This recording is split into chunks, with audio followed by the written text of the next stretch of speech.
all sorts of toxins that kill. So insecticide is a pesticide, kills insects. A herbicide is a pesticide that kills plants. So glyphosate actually basically is one of these pesticides that kills about everything. It used to be that it was so safe you could drink it, except for but the truth is, it's one of the few pesticides where we actually have what's called an LD50. We can tell the amount of pesticides you need to kill a human because of the amount of suicides with glyphosate. It's only recently we've been able to test for it. If you look at most testing for pesticide residues in food, most countries, it's just a couple here in Europe, you'll actually see have tested for glyphosate. For instance, in the USA, they have never, ever tested for glyphosate in food. Testing is just starting, but the only real official testing is by the United States Geological Society, and they find it everywhere. But basically, every water system, every river, in the rain, in our air, and in the soil. It is as persistent and as bioaccumulative as DDT. While governments aren't really testing for it, we the people are. And if you look at the sort of testing that organisations like Mums Across America have done and other organisations, we are finding that glyphosate is in human breast milk. It is crossing the placenta and going into the fetus. Nearly everybody who's tested will have glyphosate in their urine, or AMPA, which is the metabolite. We find it in beer. Basically, every beer in Germany has glyphosate. Bread, 40 to 60% of bread will have glyphosate. And most foods. We've also now discovered it in vaccines, because basically, the vaccines are made from chicken eggs. You feed Roundup Ready soybeans to chickens. That Roundup goes into the eggs. They breed the vaccines in the eggs, and the levels of Roundup or glyphosate in vaccines is enough, based on the peer-reviewed science, to cause breast cancer. And we also know, and Stephanie will talk more about it, to cause autism.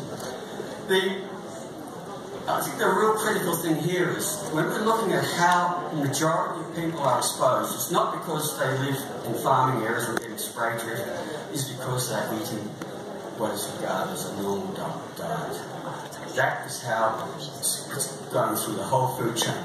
Virtually all of us here, if we haven't eaten exclusively organic food, we will have glyphosate residues. But of greatest concern are children, because, as I said before, they do not have the enzymes in their liver and other, basically, metabolites that will break down poisons. So the science shows there's actually no safe level of any synthetic toxin for the unborn, the newborn, breastfeeding and rapidly growing children, and that includes teenagers as well.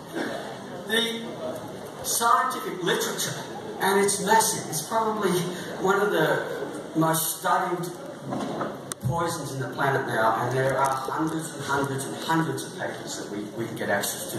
And it shows it causes genetic damage, developmental disruption in all animals, morbidity, which is ill health, and mortality at what I consider the normal levels of use.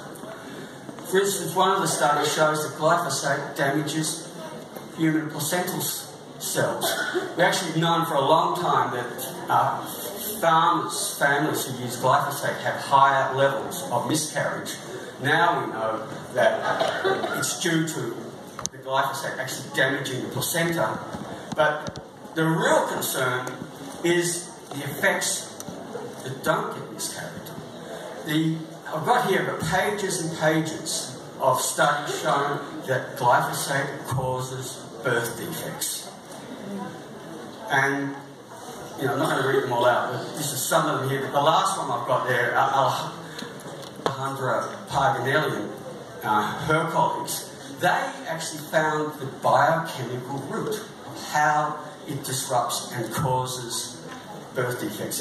It actually disrupts what's called the retinoic acid signaling, which is the main signaling mechanism used by the fetus to develop normally and correct any things that aren't developing normally.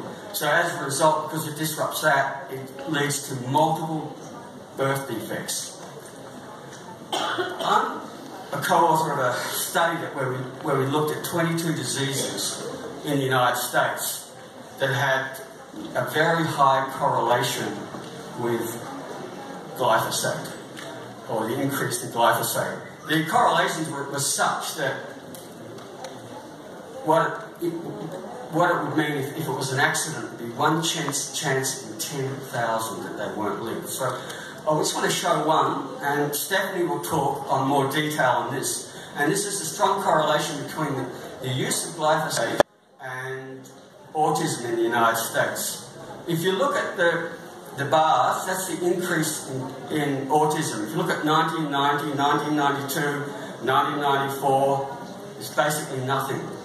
In 1996, that was the year that Percy talked about, when GMOs were introduced, and the majority of GMOs are actually Roundup Ready. They're resistant to glyphosate.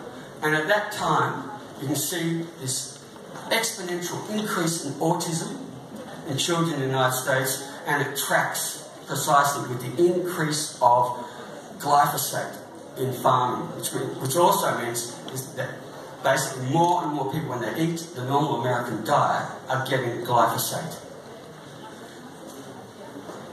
On top of that, some people say, well, correlation isn't causation. Correlation, as I said, is 1 in 10,000 that are not linked. But there are good studies that show why. This is a very important study here, where what they found is that glyphosate stops the normal development of nerve cells. So if you look at the control, which is the normal cells, and look at the glyphosate ones, you see that they do not develop the same. And we want to talk about diseases like autism, and adults, Alzheimer's, senile dementia, which are going through the roof as well. What actually happens is that the nerves don't actually grow properly. In the case of all of us, our greatest collection of nerves is in our brain. And particularly for children, that's when they're developing their brain. You know, the brain really doesn't stop developing till you're about in your 30s. And what we're seeing here is that the normal development of neurons in the brain is being affected by the amounts of glyphosate that are permitted in our food as safe. So, once again, we're going to have a look at things like senile dementia. The green line shows it was going up for a whole range of reasons, but look how, when glyphosate comes in 1996, it lifts exponentially. If you look at Alzheimer's, which is the major disease at the moment, probably all of us know people who have got Alzheimer's. In many cases, these people have been in their 40s and 50s. And you can see once again, there is a significant cause. Probably not the only cause, but it is a very significant cause. Cancer. As most people know, the International Agency for Research into Cancer, the World Health Organization cancer body, gave glyphosate the second highest category. And that's called, it is probably carcinogenic to humans. What that means, it definitely causes cancer in animals. It's a carcinogen. There's limited data on humans, but that data is pretty good. For instance, it's strongly correlated with non-Hodgkin's lymphoma. Now that's a disease. In the 1940s, 50s, was one of the rarest cancers in the world. Now, most of us would know somebody who's got non-Hodgkin's lymphoma, which is common as breast cancer and prostate cancer. So, I just want to show here, this is some of the other studies that we did looking at bladder cancer in humans. And once again, you can just see how bladder cancer was actually going backwards until GMOs, and now it's skyrocketing. Thyroid cancer. Thyroid is one of our master glands. It controls so many functions. The green line shows that thyroid cancer was tracking level, and then you see it suddenly takes off. Same years ago, 1990, mid-1990s, when glyphosate is used in GMOs. The blue line there is the increase in GMOs, and the red line is the increase in glyphosate, because most of this glyphosate is used on GMOs. This is, once again, this is Stephanie's work. She did this with Dr. Anthony Sampson, and I regard this as one of the most important studies. What glyphosate does, it actually suppresses the cytochrome 450 or P450 enzymes and amino acids. This is a group of enzymes in the body that are responsible for many of our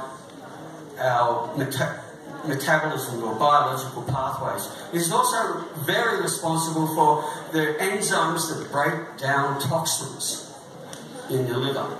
The liver is the organ that breaks down toxins. What glyphosate does, it stops the normal processes of breaking down toxins, so that it means whatever levels we're getting in our diet, our bodies aren't responding to normally like they should.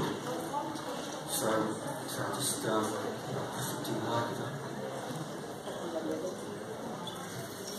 I don't know, it doesn't matter.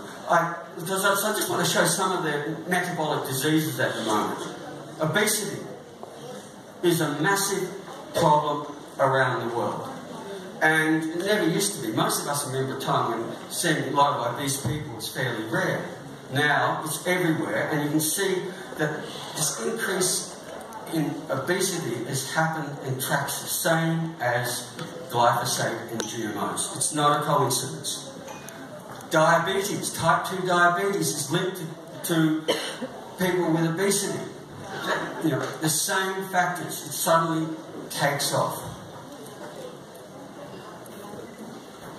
Intestinal infections is another one. This sort of tracked at a fairly low level, and once again, it increases exponentially. Lipoprotein, which is to basically do with cholesterol in the body, is a very important one for protecting from heart disease and other long-term diseases. And you can see there how that is now being disrupted by glyphosate. The last thing I want to end on is Professor Seralini's long-term study. And this is the first time ever in this study where rats were actually tested over a lifetime. Most times it's about 90 days. And most people know how Monsanto basically tried to put pressure on the first magazine or the first journal to get it withdrawn, but it was republished. And what that found was really important. That when they looked at the rats, about 76% of the ones that were fed glyphosate had altered parameters that were kidney related. And once again, look at, that's rats, now look at people. We actually see kidney diseases were falling in the United States until glyphosate was used. And look, it tracks again, like I say, if they're not linked, it's a 1 in 10,000 chance. So what I want to end on is to say here that glyphosate has actually been linked to many diseases. It's widespread in the environment, in food, and in our bodies. Children are now exposed to it before they are born. We know it's actually in semen, we know it's in the follicle fluids. It's everywhere. It goes across the placenta. And we know that this increase in glyphosate is largely due to Roundup Ready GMOs. To end with those graphs I showed you, if it is a coincidence that glyphosate is not doing it, that is 1 in 10,000. But I think the most important thing is now we actually have a large body of science, hundreds of published papers that show the biological pathways, how glyphosate causes these diseases. And what I really want to end on, is Renata talked about, is the right to know. When the World Health Organization gave glyphosate the second highest rating for cancer, the European Food Safety Agency, EFSA, said, no, we don't think it does cause cancers. So when the World Health Organization questioned us and said, how did you come to that? They said, oh, we have studies that Monsanto has given us that you can't have. And what is happening here with You know, the regulators are using non-peer-reviewed science, that is, I'm getting the wind up, so I'm finishing now. It's using non-peer-reviewed science, that is commercial in confidence. We cannot see it, we do not have the right to know. The science that is published, the gold standard in peer-reviewed journals, says the opposite. It says that glyphosate is one of the worst and most dangerous chemicals we've ever seen in agriculture. It makes DDT look like a picnic. So I'll end with that and say thank you.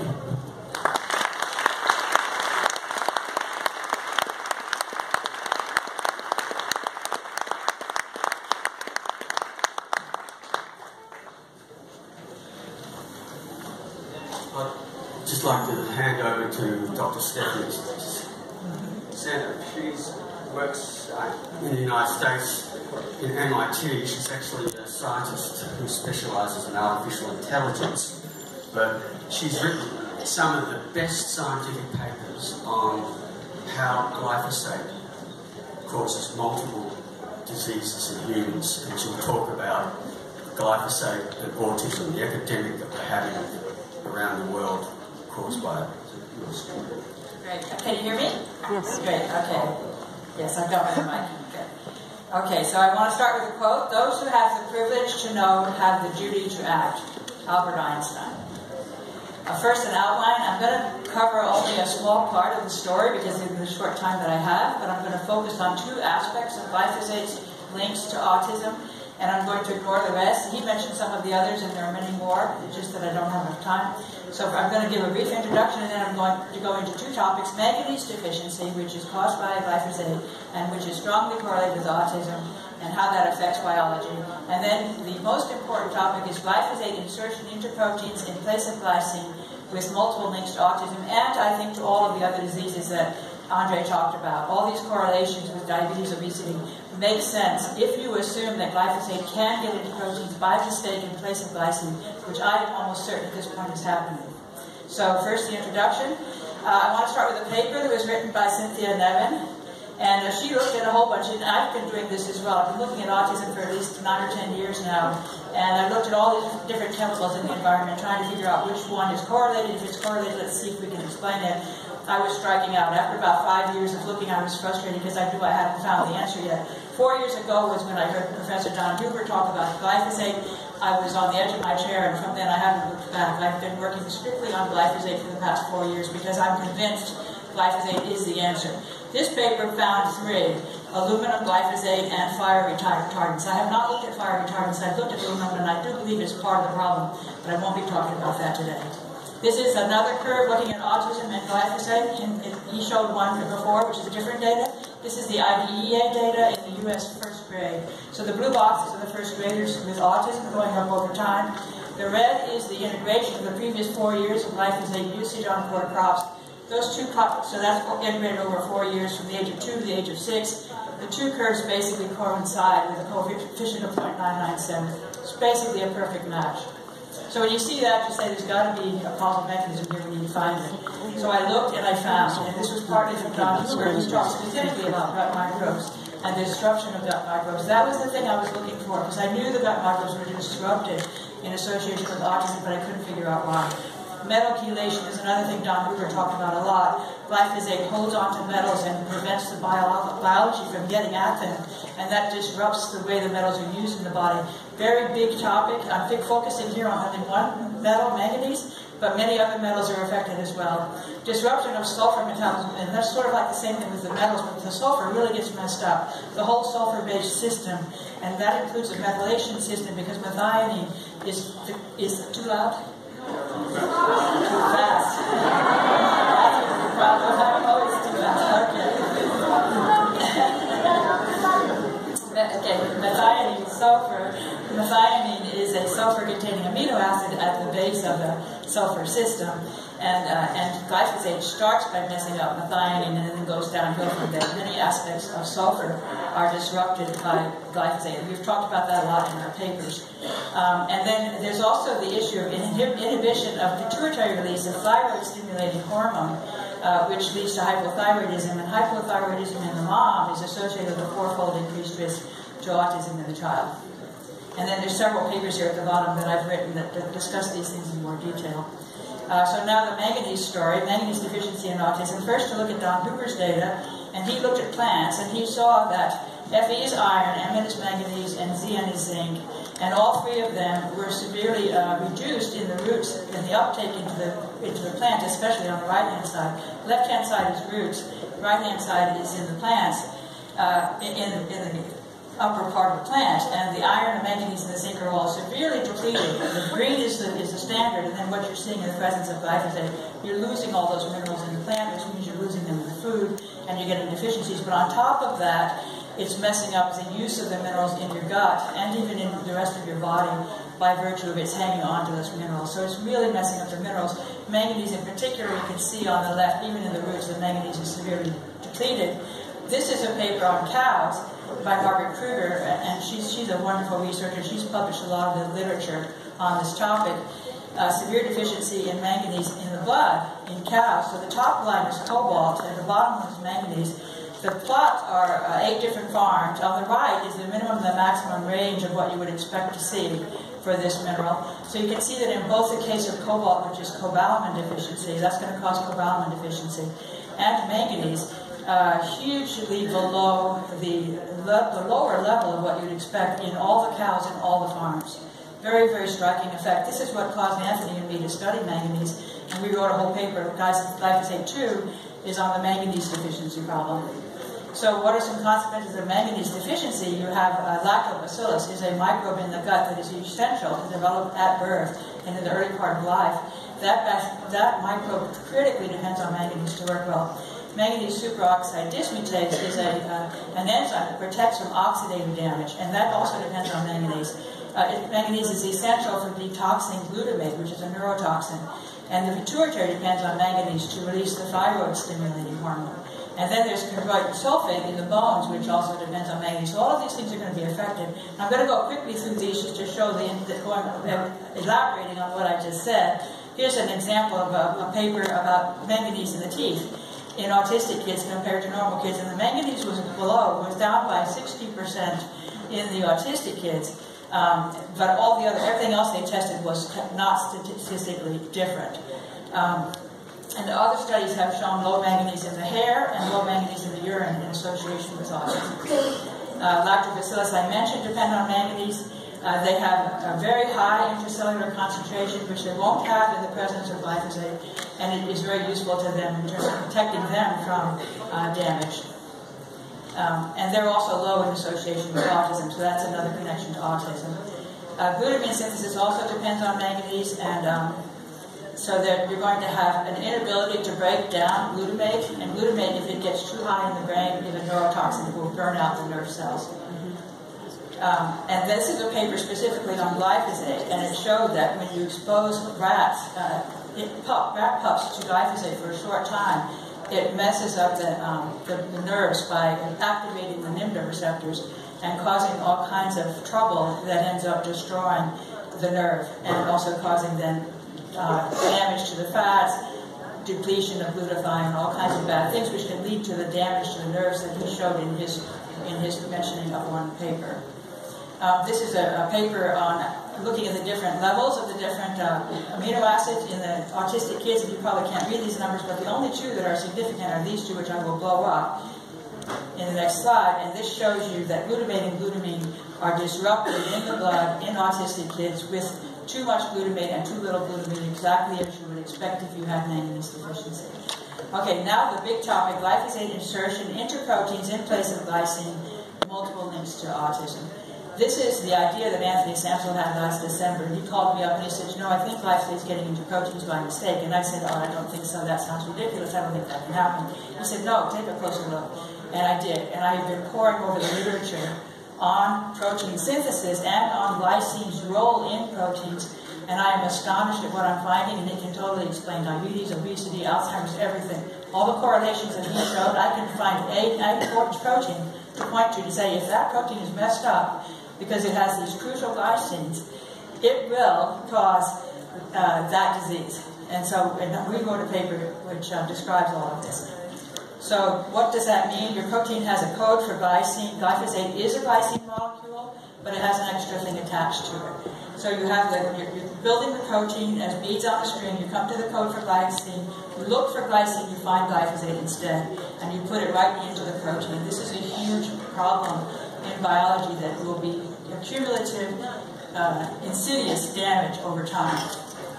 And so here's a picture of a protein schematized with an active site.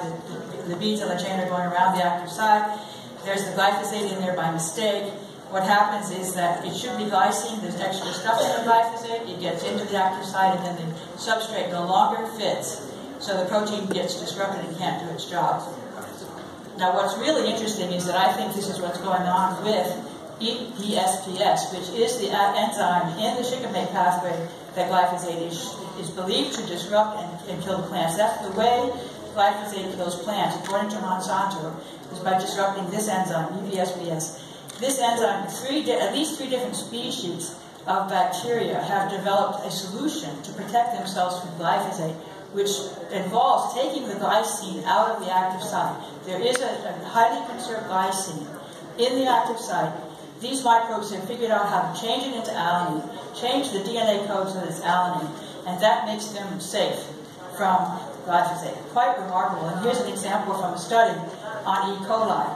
These E. coli develop this resistant form, and the curve on the left is what happens when the normal form, the wild type of that gene, is exposed to glyphosate. The enzyme activity drops according to the concentration of the glyphosate, and eventually drops pretty much down to zero with high enough concentration of glyphosate. When you put alanine instead of glycine, it's completely immune, and they were surprised by this. Absolutely no effect. That's because it can no longer get into the protein. It makes tremendous sense. So what does this mean? Many, many things. And in this paper that Anthony and I wrote, which is in the Journal of Biological Physics and Chemistry, just published, we talk about all kinds of effects, and we link them to all kinds of diseases. Here I'm just mentioning the specific ones that would link to autism, and there probably are more. These are just the ones that I've identified so far. Protein phosphatase 1 is going to have an effect in the thyroid to cause a problem on thyroidism, hypothyroidism, and that can eventually lead to thyroid cancer, which she showed is highly correlated with glyphosate. And then glycine is a major source of methyl groups for the methylation pathways. That's another thing that's disrupted in autism is the methylation pathways. And there's a critical enzyme in that pathway that would be disrupted because of glycine. Furthermore, glycine as a substrate is going to mess it up too, because glyphosate will compete with glycine as a substrate. The GABA receptor, which is also very much related to autism, highly conserved glycine residue, can be affected to be disrupted by glyphosate. And finally, there's an enzyme called prolyl-aminopeptidase, which is involved in gluten metabolism. We have an epidemic in gluten intolerance, also linked to autism. It can be explained by glyphosate getting into this enzyme to break down the gluten such that it can no longer break the gluten down. So now I'm just going to go over these briefly because I imagine I'm short on time. But first I want to talk about the links to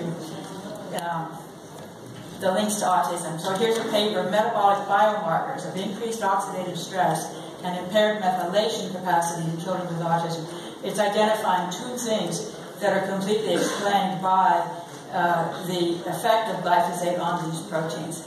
So an increased vulnerability to oxidative stress and a decreased capacity for methylation, which is going to be contributing to the development and manifestation of autism. And these are related to this problem with the glycine not being available as a source of methyl groups. And so here's the glycine critical pathway, which is called the glycine cleavage system. And that system has a protein in it, that's the essential glycine decarboxylase, which has a glycine-rich region. So these are the things we're looking for. Proteins with specific dependencies on glycine. What would happen if that's replaced by glyphosate? It would disrupt the protein and cause the problem. So this is going to mean that we will not be able to pull that methyl out to make methylfolate, which is involved in many epigenetic effects of methylation. And the GABA receptor, here's a paper that shows that autism is linked to a weakened response of this GABA receptor, which would happen if the receptor has glyphosate instead of glycine at that critical place. And finally, celiac disease and prolyl-aminopeptidase, gluten intolerance results from the inability to break down the gluten in the wheat. And gluten has a lot of proline, and proline is difficult to break down. So this enzyme, prolinolipeptidase, breaks down the proline and then prevents the molecule from becoming allergenic. So when this thing isn't working, it has 3 different regions of highly conserved glycines. One is this GXSXGG motif, meaning that's got 3 glycines in that pattern.